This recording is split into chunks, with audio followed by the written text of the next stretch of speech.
I'm okay, I'm fine. Kincana, Kincana, teng neng neng neng neng.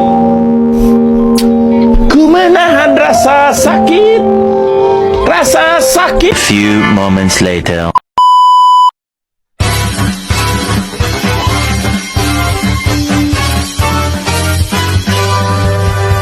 Iki kudune damkar iki. Mbak Wi. Lah iki kudune damkar, nek ora damkar ya ora iso no.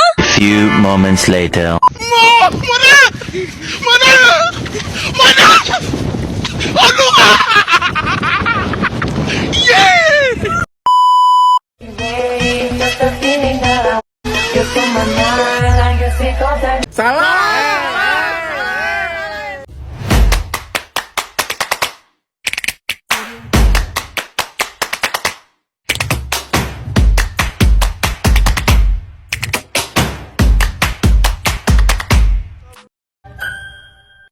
Assalamualaikum warahmatullahi wabarakatuh. Hai teman-teman.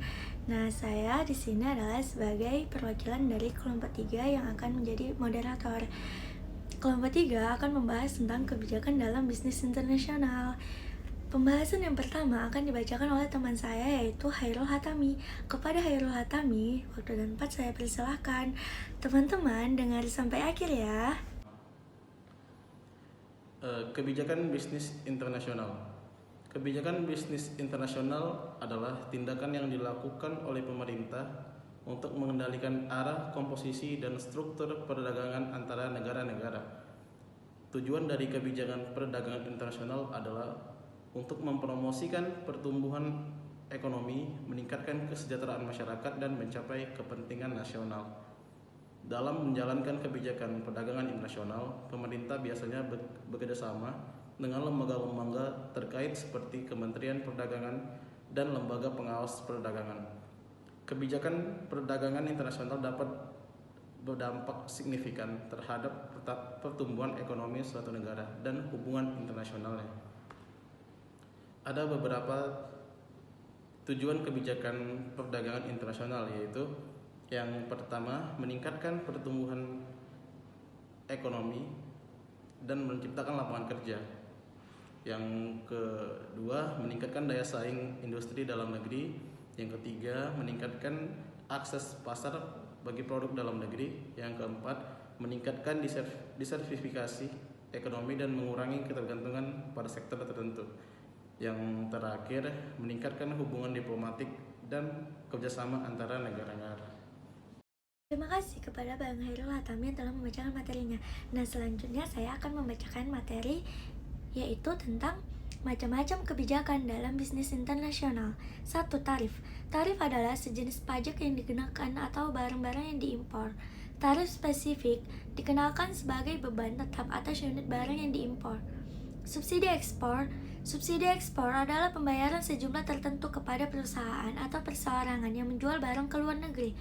Seperti tarif, subsidi ekspor dapat berbentuk spesifik atau nilai tertentu per unit barang, atau ode valorem, yaitu presentasi dari nilai yang diekspor.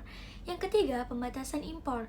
Pembatasan impor atau impor kuota merupakan pembatasan langsung atas jumlah barang yang boleh diimpor.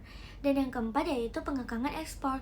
Sukarela, bentuk lain dari pembatasan impor adalah pengekangan sukarela yang dikenal dengan kesepakatan pengendalian sukarela atau disebut dengan ERA. Yang kelima, persyaratan kandungan lokal. Persyaratan kandungan lokal atau local content requirement merupakan pengaturan yang memasyarakatkan bahwa bagian-bagian tertentu dari unit-unit fisik seperti kuota impor minyak Amerika Serikat di tahun 1960-an. Yang keenam, subsidi kredit ekspor. Subsidi kredit ekspor ini semacam subsidi ekspor, hanya saja wujudnya dalam pinjaman yang disubsidi kepada pembeli. Yang ketujuh, pengendalian pemerintah atau national procurement. Pembelian oleh pemerintah atau perusahaan-perusahaan yang diatur secara ketat dapat diarahkan pada barang-barang yang diproduksi di dalam negeri. Meskipun barang-barang tersebut lebih mahal daripada yang diimpor, contoh yang klasik adalah industri telekomunikasi Eropa. Dan yang terakhir yaitu hambatan-hambatan birokrasi. Terkadang pemerintah ingin membatasi impor tanpa melakukan secara formal. Untungnya atau sayangnya, begitu mudah untuk membelikan standar kesehatan, keamanan, dan prosedur sedemikian rupa sehingga merupakan perintangan dalam perdagangan. Nah, selanjutnya materinya akan dilanjutkan oleh teman saya yaitu Kak Debbie Reza Buruginting. Kepada Kak Debbie, waktu dan tempat saya persilakan. Undang-Undang Perdagangan Ekspor-Impor, di mana kita tahu setiap perdagangan itu ada undang-undangnya yang diatur oleh negara.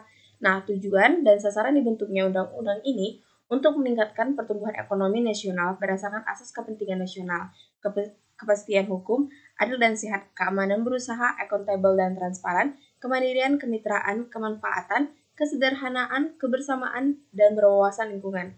Yang kedua, undang-undang ini mencabut Undang-Undang Nomor 2 tahun 1960 tentang pergudangan, Undang-Undang Nomor 10 1961 tentang penetapan peraturan pemerintah pengganti Undang-Undang Nomor 1 tahun 1961 tentang barang, Undang-Undang Nomor 8 tahun 1962 tentang perdagangan barang-barang dalam pengawasan.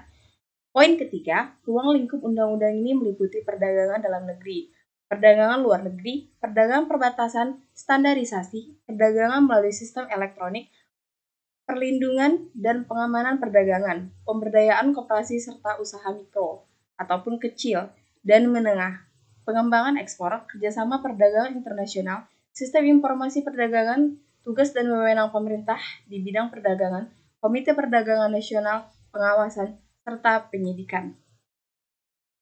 Poin selanjutnya, dampak positif dari perdagangan internasional ini, kami membaginya menjadi 10 poin.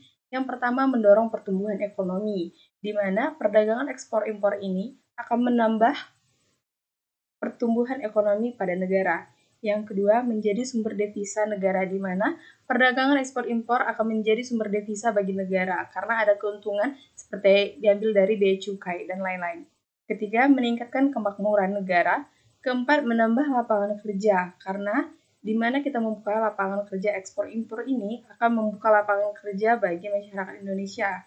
Kelima, mempererat hubungan antar negara, karena di mana adanya hubungan ekspor-impor yang berketerkaitan antara beberapa negara, itu dapat mempererat hubungan antar negara. Yang keenam, menarik investor asing. Ketujuh, kualitas produksi semakin baik, karena adanya sharing dari beberapa negara tersebut. Yang kedelapan, transfer teknologi. Yang ke-9, menstabilkan harga. Ke-10, memajukan lembaga keuangan. Demikian dari hasil kelompok kami. Terima kasih.